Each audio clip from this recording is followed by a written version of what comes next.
Hey everyone, hope you're having a good day. If not, hopefully talking about motherboards will cheer you up because that's what this episode is all about. Cue the intro.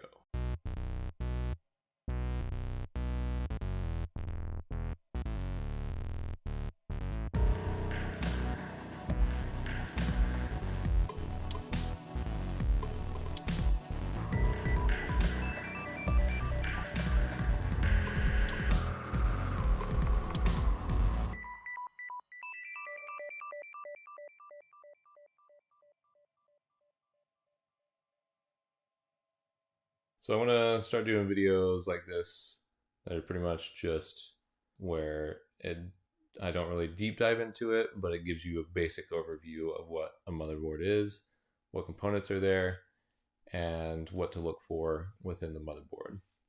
Motherboards come in many shapes and sizes, and this is just to kind of fit whatever build or whatever need they're designed for. You can see this throughout laptops, desktops, tablets, phones, TVs, cars nowadays. Pretty much anything that's an electronic will have a CPU, and that CPU needs to be fitted into a motherboard.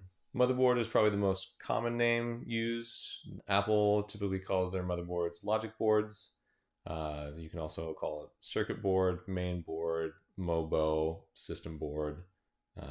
There are a bunch of other names out there for it. The ones that you normally are looking to buy are typically for desktops. You can buy ones for laptops and phones and such, but it tends to be a little bit more difficult to purchase them, and all the exciting stuff is pretty much in the desktop space. Motherboards come in many different shapes and sizes, but the main sizes, at least for the desktop space, are eATX, ATX, micro ATX, and ITX. eATX boards are extended ATX boards. These are 12 by 13 inches. You have ATX boards, which are probably the most common board size. ATX, by the way, stands for Advanced Technologies Extended, and this board size is 12 by 9.6 inches. This is the size of board that I currently have in my computer. The next size down from that is micro ATX boards are 9.6 by 9.6 inches, and these fit in any of the micro ATX cases, which are a little bit smaller than ATX cases, even though some manufacturers honestly pretty much make it the same size of ATX cases so they can fit a bunch of different custom cooling options on their computer. And then perhaps my favorite are ITX boards, which are 6.7 inches by 6.7 inches. The size of the motherboard determines how many extras that you can add onto your computer. For example, ITX board has one PCI-E slot.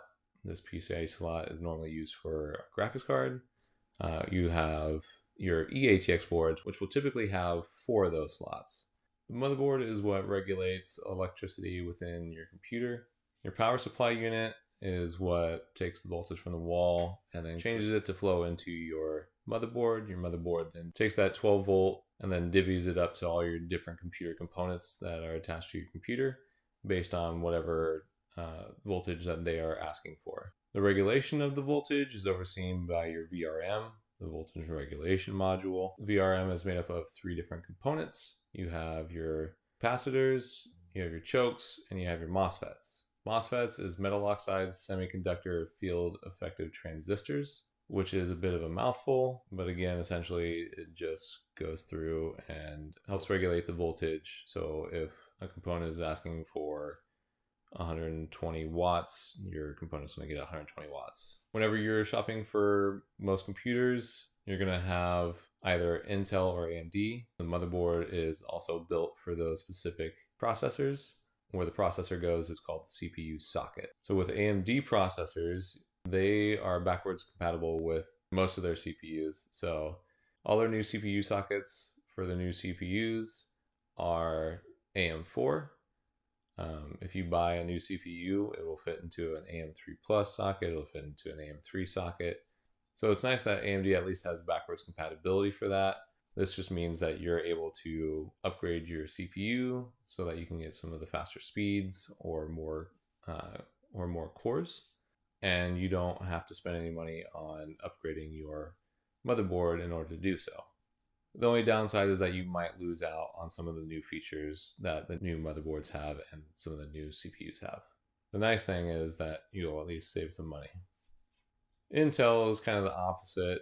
Anytime that they bring out a new generation of processor, they have a specific socket type for that generation, and you have to have a motherboard that matches. Intel doesn't have any sort of backwards compatibility, really. Normally, if you're looking to upgrade your CPU, you're also looking to upgrade your motherboard. Downsides, you have to spend the money at that point in time, or you have to save up till you can afford it. But on the plus side, any of the new features that you get with the new boards or CPUs, you get. Every new generation of CPU and motherboard means that you also have a new chipset for your motherboard.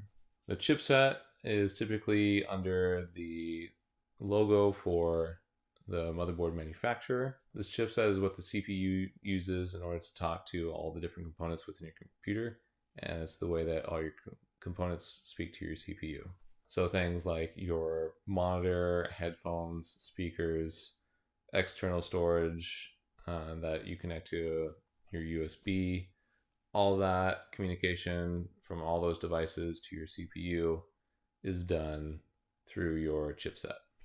So any USB device like flash storage, your mouse, your keyboard, Ethernet, numerous different things that you plug into your computer.